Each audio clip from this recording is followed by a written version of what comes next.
He told them, "Move along, Grandma, right there at the senior center desk, in front of everyone.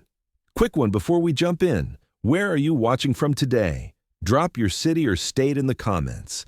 And if you're here for dignity, fairness, and real accountability, hit like and subscribe so these stories keep reaching the right people."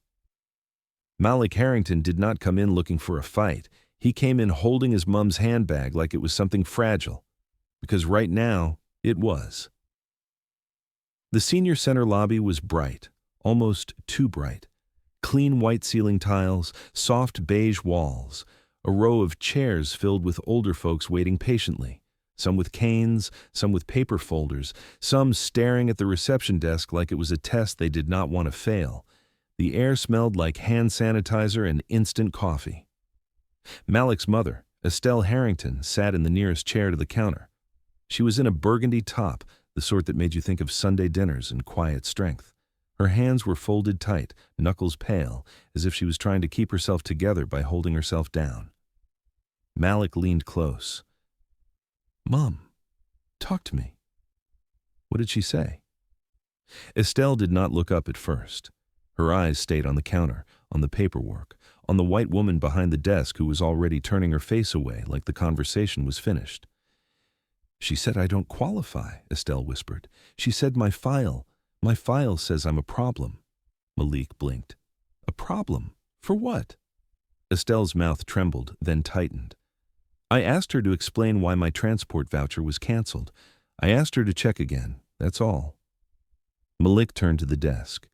The administrator's nameplate was angled away, but Malik caught enough.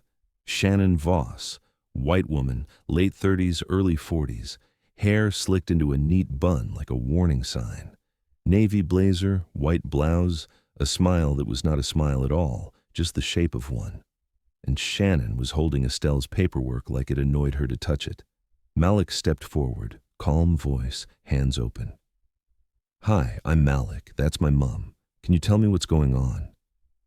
Shannon looked him up and down like he was a stranger who had walked into the wrong building. "This is a private service," she said. "We follow procedures. Your mother has been informed." Malik kept his tone even. "Informed of what? Her transport was approved. Her meals were approved. We've got the letters." Shannon lifted the paper slightly and tapped it with one finger. "Her status has changed."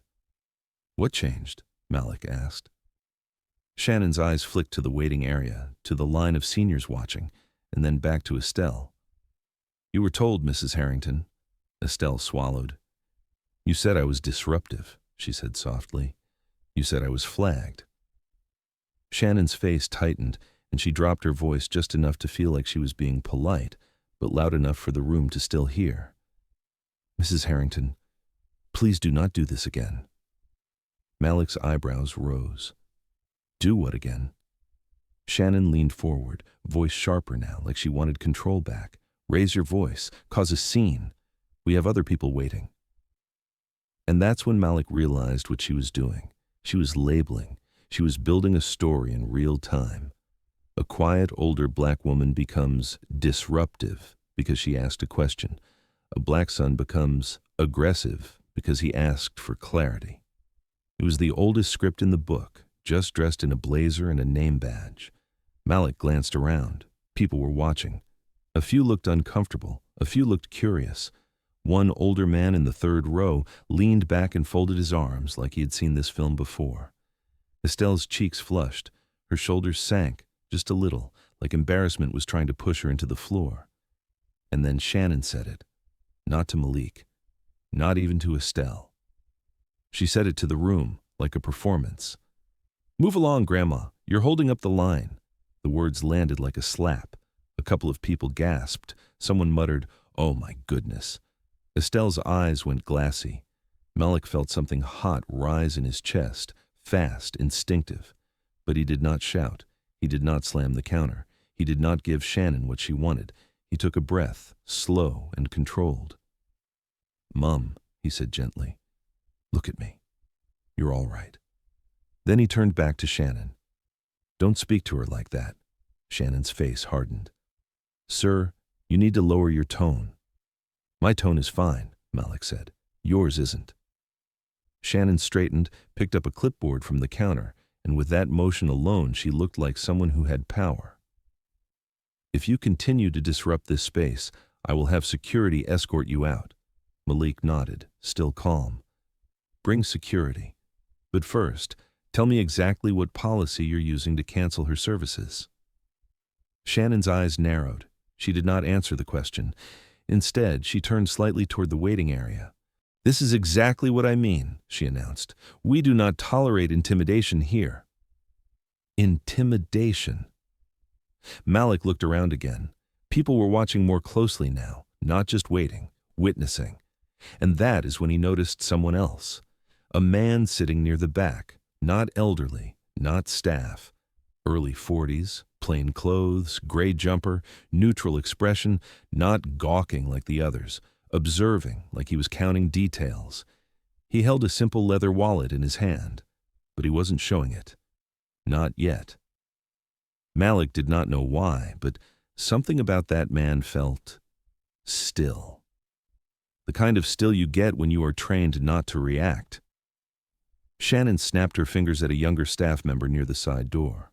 "Call security and call the police if necessary." Estelle flinched at the word police. Malik's jaw tightened, but his voice stayed steady. "Why are you calling the police?" Shannon smiled, thin. "Because I'm responsible for the safety of our seniors." Malik looked down at his mother. Safety.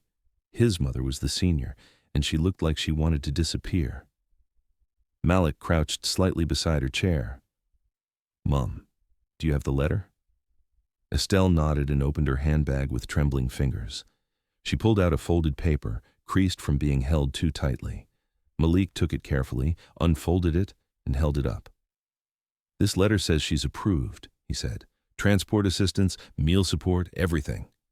Shannon barely glanced at it. "That's outdated."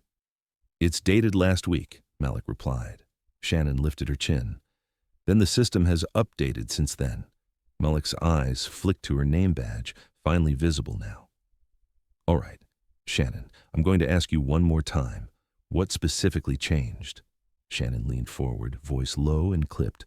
"Her behavior profile." Malik froze. "Behavior profile?" Estelle's eyes widened. "I never behaved badly," Estelle whispered, but Shannon ignored her. Malik looked at the paper Shannon was holding. A form, boxes ticked, lines highlighted, most of it blurred by distance, but one thing was obvious. Someone had circled a section in thick ink, and Shannon's finger rested right on it like it gave her authority. Malik did not reach over. He did not snatch it. Instead, he pulled out his phone, held it down by his chest, and began recording audio. He did not announce it. He just did it. Shannon noticed. Her eyes snapped to the phone. "No filming," she barked. "It's audio," Malik said.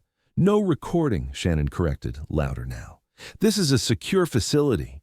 A few people in the waiting area shifted. One woman clutched her purse tighter. Another leaned in, curious. Malik kept his voice level.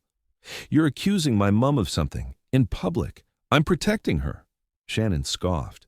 "Protecting her from what? Consequences?" Estelle's lips parted, shocked. Malik's gaze did not break. "From your disrespect." Shannon's nostrils flared. Then she did something small but telling. She glanced very quickly toward that quiet man in the back, like she had noticed him too, like she did not like that he was watching. Malik noticed it, and suddenly the room felt smaller. The air felt tighter. The staff member returned and whispered something to Shannon. Shannon nodded once, satisfied.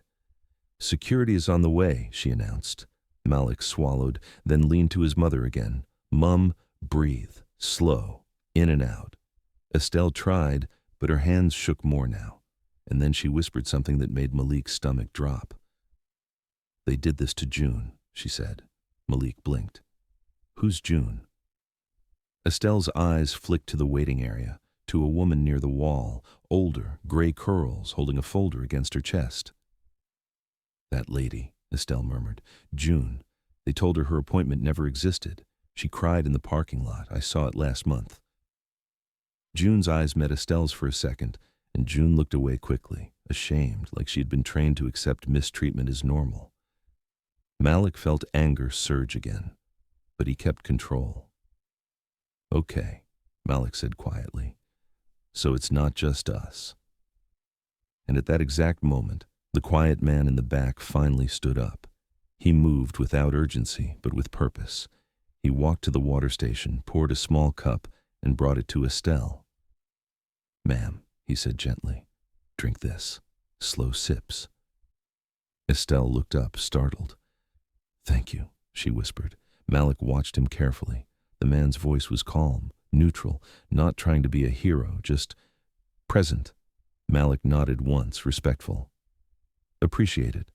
The man returned to his seat, but he did not sit back. He stayed standing, slightly to the side, where he could see the desk clearly. Shannon's eyes tracked him, and for the first time, her confidence wobbled. Not much. Just enough. Security arrived first. A stocky man in a polo shirt with a radio clipped at his hip.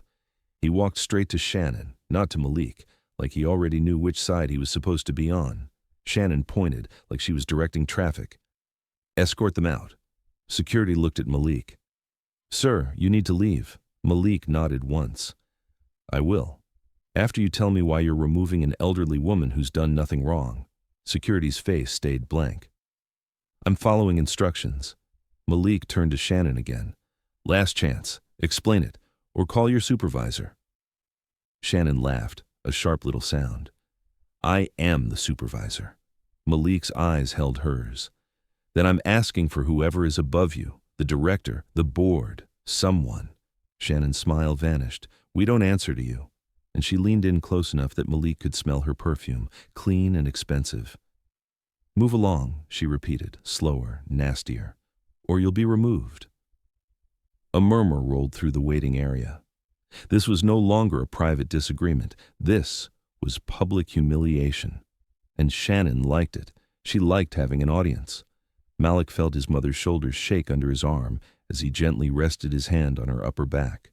Protective, not possessive. Grounding. "Mom," he said softly, "you're not alone." Then he looked at Shannon. "Call the police then," Malik said. "Let them come. Let everyone hear what you're accusing her of." Shannon's eyes flashed. "Oh, they're already coming." Malik's stomach tightened. He glanced at the quiet man again. The man's face did not change, but his eyes sharpened, and then, finally, he took that leather wallet out properly. He stepped forward, not fast, not dramatic, just enough that Shannon noticed, and he spoke with the kind of calm that made rooms go silent. "Before you make that call official," he said, "I'd suggest you pause." Shannon looked at him, irritated. "Excuse me, who are you?" The man opened the wallet just enough for a flash of something metallic inside. He did not shove it in her face. He simply angled it so she could see. So everyone could see. A badge. Not a police badge, not a security badge, something official, something that carried weight. Shannon's face changed so quickly it was almost funny. Almost. Her jaw tensed, her eyes widened. Then she forced a laugh. "Oh, hi, I didn't realize we had visitors." The man's voice stayed calm. "You did," he said. "You glanced at me twice." Silence. You could hear the ceiling lights hum. The room held its breath. The man looked at her name badge. "Ms. Voss," he said, reading it like he was confirming evidence. "I'm Adrian Park, State Oversight." Shannon's smile froze. Adrian lifted his eyes slightly, scanning the room, then back to Shannon. "I'm conducting an unannounced audit," he said, "and I've been sitting back there for 22 minutes listening to you publicly shame an elderly resident." Shannon swallowed. "This is a misunderstanding," she began. Adrian did not let her finish. "And now I'm going to ask you a question," he said, "and I want a direct answer." Shannon nodded too quickly. "Yes, of course." Adrian's voice was gentle, but it had steel under it. "Why is Mrs. Harrington flagged as disruptive in your system?" Shannon blinked. I didn't say that." Malik's eyebrows rose. Estelle's mouth opened. Adrian turned his head slightly, looking at Malik. "Sir," Adrian said, "were you recording?" Malik hesitated, then lifted his phone.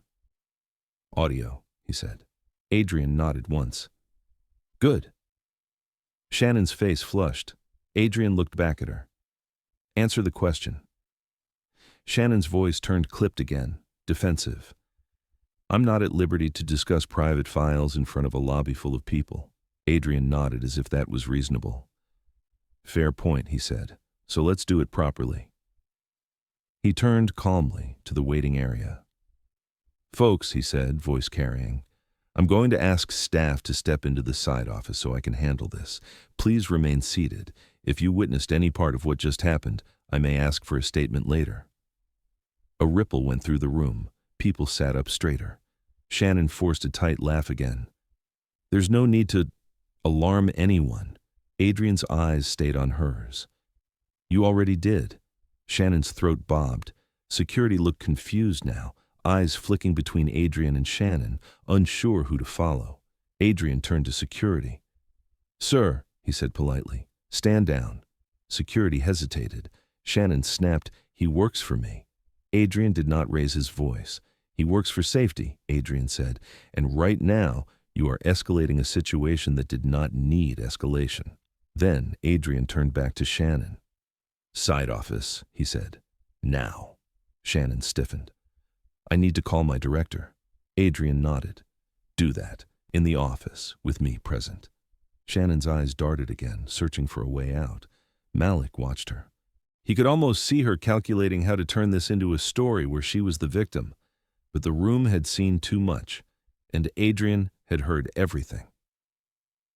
Shannon grabbed her clipboard, scooped up the paperwork, and marched toward the side office. Adrian gestured to Malik. You and your mom can come too, if she's comfortable, Adrian said. Or you can stay here and I'll speak with you after. Estelle looked frightened. Malik crouched to her eye level. Mom, he said softly, we can stay out here if you want. You don't have to go in there with her. Estelle swallowed. Then she surprised him. I'm tired of being scared, she whispered. I want to hear what she says. Malik nodded slowly. All right, he said, I'm right here. He slid his arm around her shoulders, protective, steady. They stood together. And as they walked toward that side office, Malik heard June's quiet voice behind them. Don't let her bully you, June said, barely above a whisper. Malik turned his head. June's eyes were wet, but her chin was lifted. Thank you, Malik said. They entered the small side office. It was bright, clean, with a single table and 3 chairs. Shannon placed the papers on the table like she was slamming down authority. Adrian closed the door behind them. Then he looked at Shannon with a calm expression that somehow made her look guiltier. Start from the top, Adrian said. Why is she flagged? Shannon folded her arms. I'm not comfortable with your tone. Adrian blinked once, then smiled faintly. My tone is professional, he said. Your behavior in the lobby was not. Shannon's cheeks went red. I was managing a difficult situation. Adrian glanced at Estelle. She asked a question, Adrian said, and you called her grandma like she was a nuisance. Shannon scoffed. It was a phrase. Malik leaned in slightly. You meant it, Malik said. Shannon turned her glare on Malik. And you are being aggressive.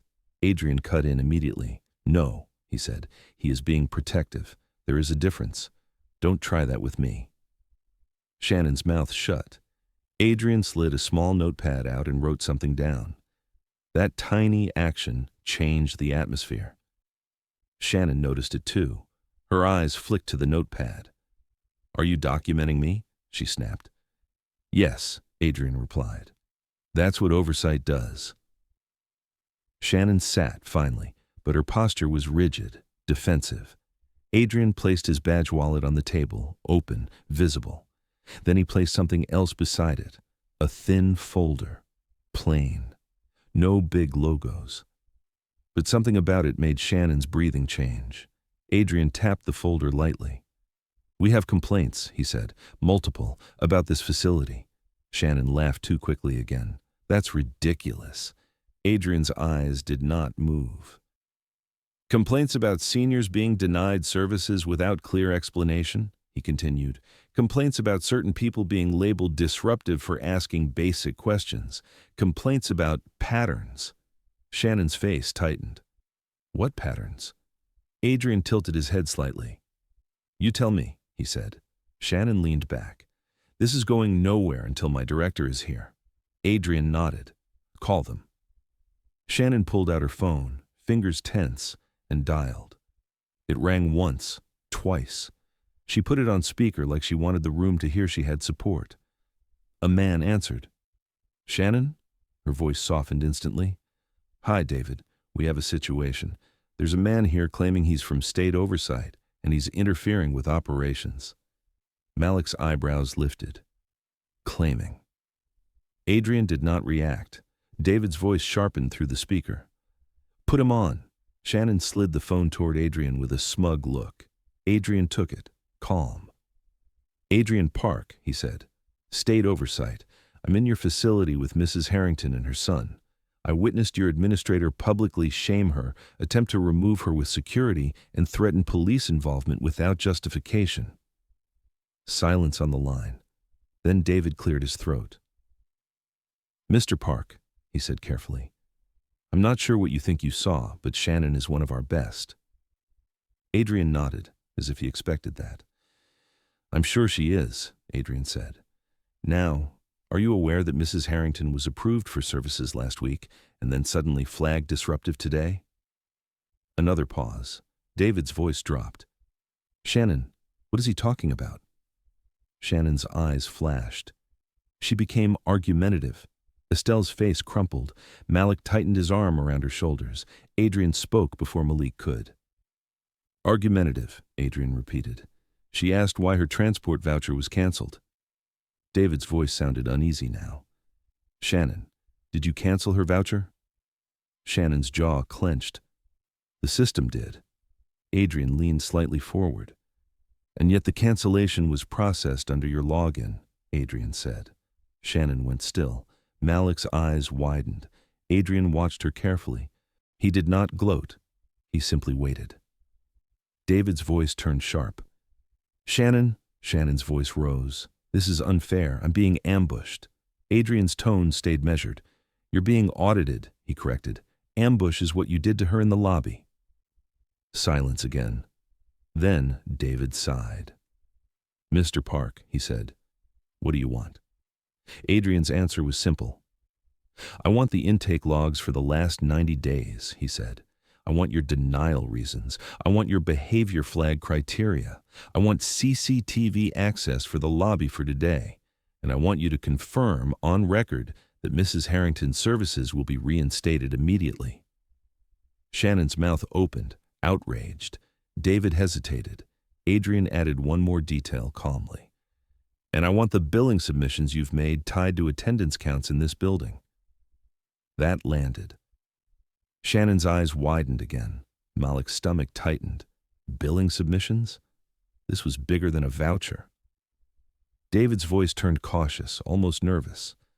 Why do you want billing? Adrian's eyes stayed on Shannon. Because patterns don't just happen, Adrian said. They're usually attached to money. Shannon shook her head, furious now.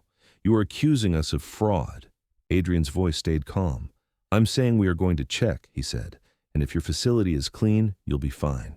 David's voice softened. We will cooperate, he said quickly. Shannon, reinstate her now. Shannon's face went pale. David, you can't do that without procedure. David snapped. Do it. Shannon's hands trembled as she reached for the keyboard at the desk in the office corner. She typed fast, aggressive, like she could punish the keys.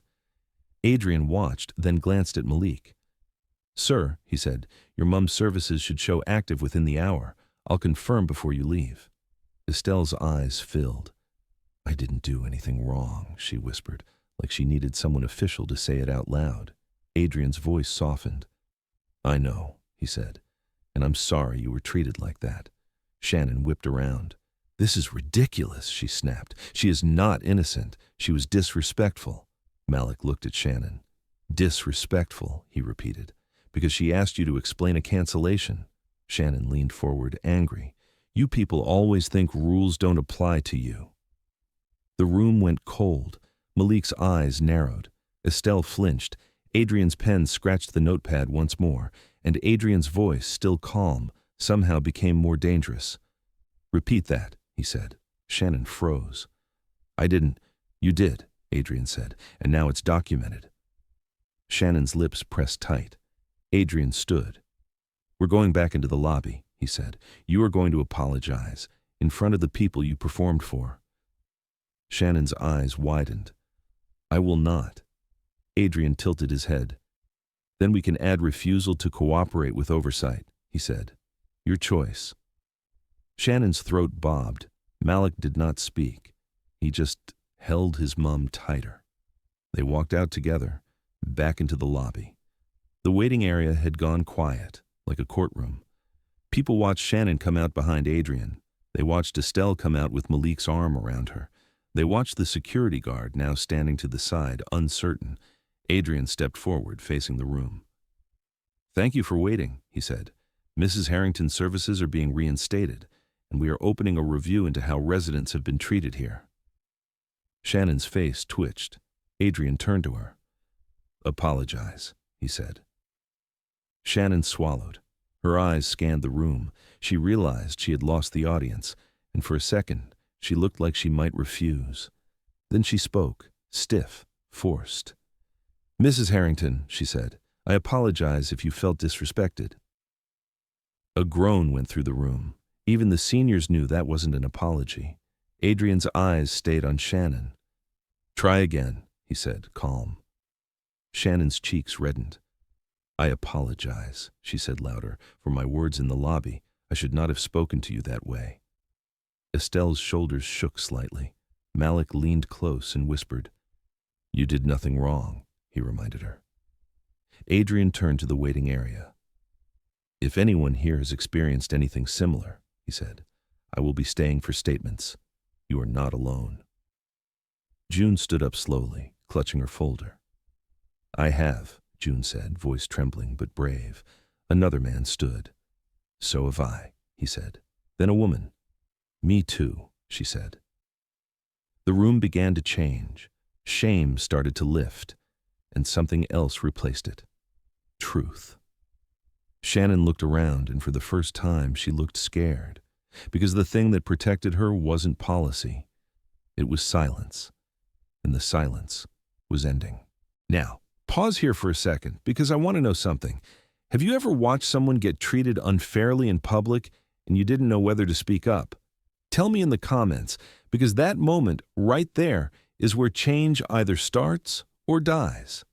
Adrian spent the next hour taking names, listening, asking questions. Malik stayed beside his mom, arm around her shoulders, as seniors came forward with stories that sounded too familiar. Denied transport without explanation. Appointments mysteriously missing. People labeled disruptive for asking basic questions.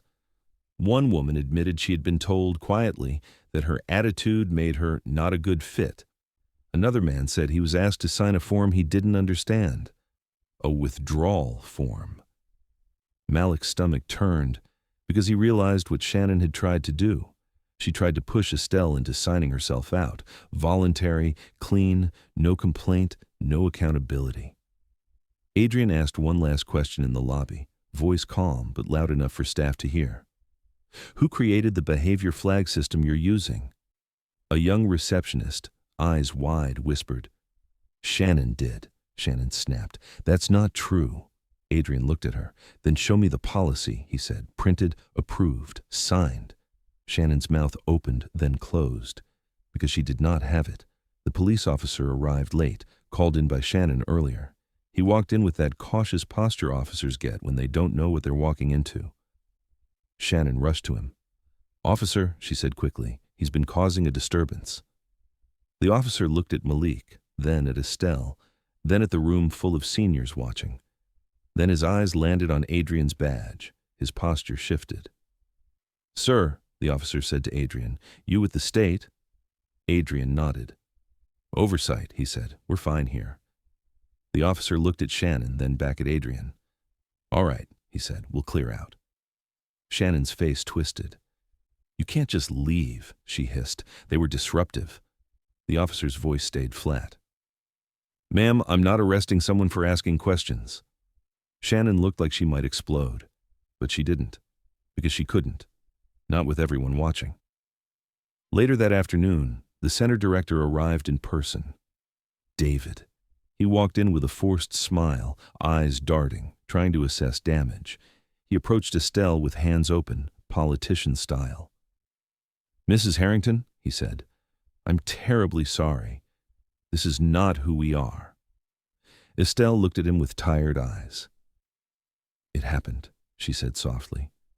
"So it is who you are, at least until today." David blinked, not expecting that. Malik squeezed his mother's shoulder, proud. Adrian spoke with David quietly, but Malik caught fragments.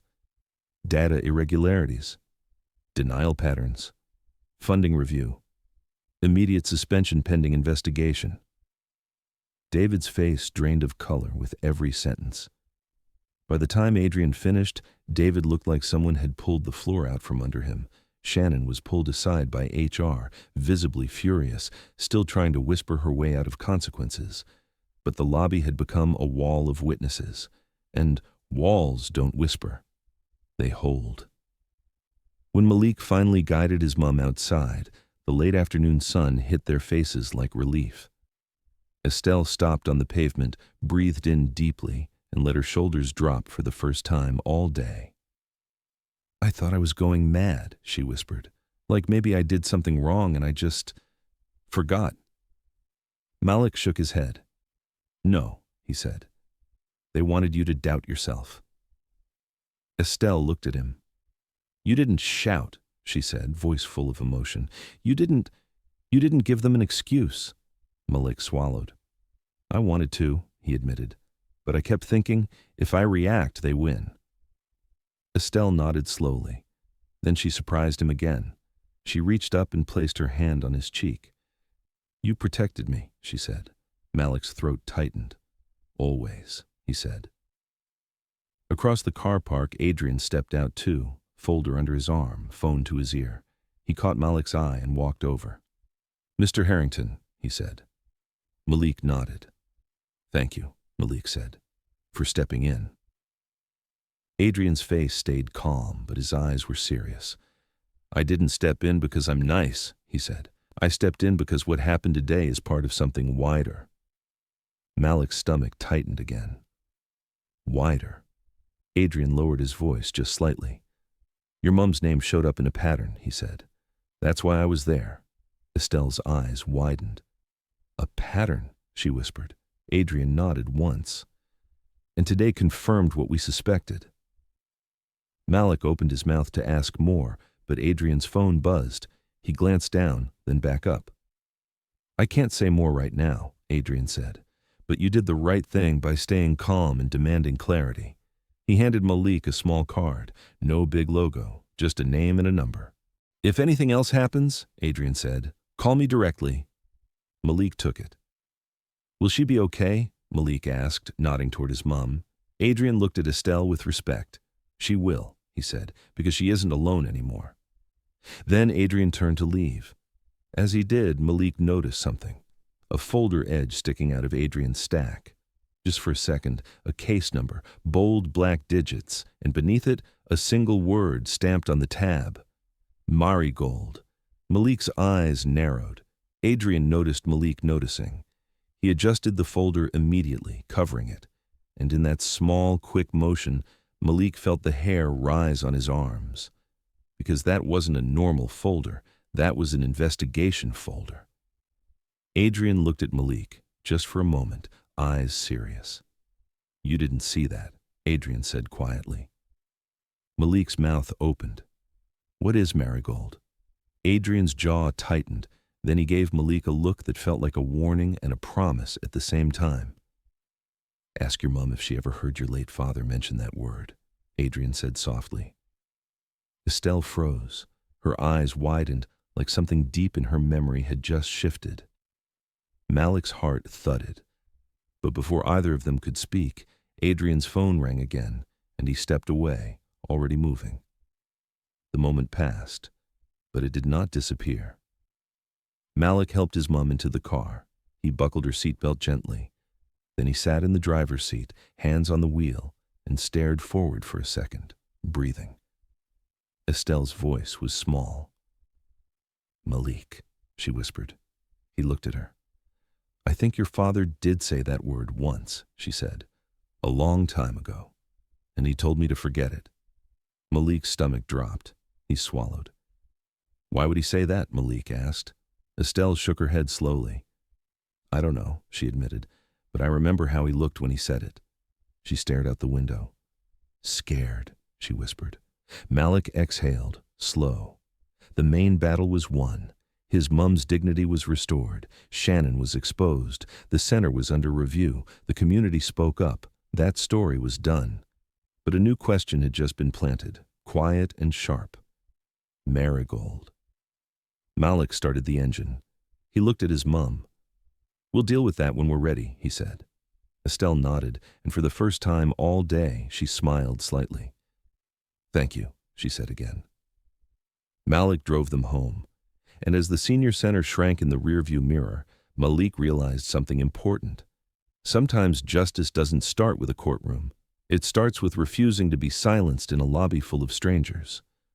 Closing fade, soft voice. If there's one lesson in this story, it's this. Dignity is not something you beg for. It's something you stand on, calmly, firmly, even when someone tries to make you feel small in public. And here's the practical point. When you're dealing with a gatekeeper who's treating you unfairly, do three things. Stay calm, document what's being said, and ask for the decision in writing with a clear reason. Names, dates, and receipts turn your word against theirs into accountability. Because markets change, systems change, and people change. But one thing stays true. When you demand real accountability with composure, you make it harder for anyone to rewrite your truth.